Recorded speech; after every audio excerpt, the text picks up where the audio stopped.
व्हॉट्सअॅपवर आक्षेपार्ह पोस्ट टाकल्यानं कागल तालुक्यातील करनूर गावात हिंदू मुस्लिम समाजात प्रचंड तणाव निर्माण झाला।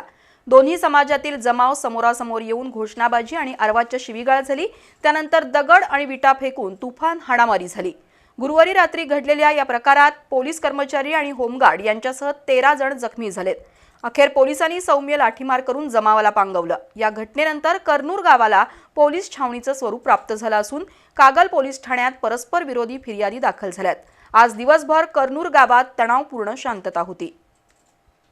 कागल तालुक्यातील करनूर गावात छत्रपती शिवाजी महाराज सुशोभीकरण आणि पुतळा समिती या नावानं एक व्हॉट्सअॅप ग्रुप तयार करण्यात आलाय। या ग्रुपवर आलेल्या एका वादग्रस्त पोस्टनंतर हिंदू मुस्लिम समाजात तणाव निर्माण झाला। गुरुवारी रात्री दोन्ही समाजातील जमाव एकमेकांसमोर आला। घोषणाबाजी करत दोन्ही बाजूनं आरवाच्य शिवीगाळ झाली।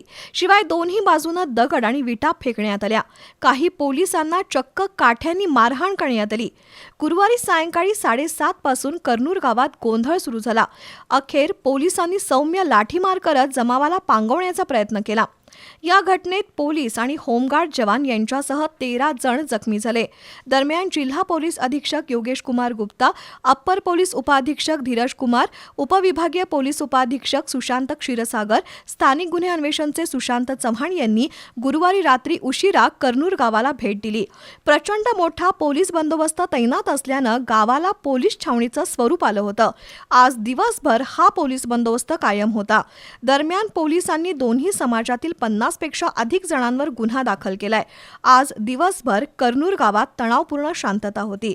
गावातील दैनंदिन व्यवहार सुरळीत असले तरी हिंदू तरुणांनी आज सायंकाळी सामूहिक प्रार्थनेचं आयोजन केलं। या पार्श्वभूमीवर पोलिसांनी पुन्हा दोन्ही समाजातील कार्यकर्त्यांची बैठक घेऊन गावात शांतता राखण्याचं आवाहन केलंय।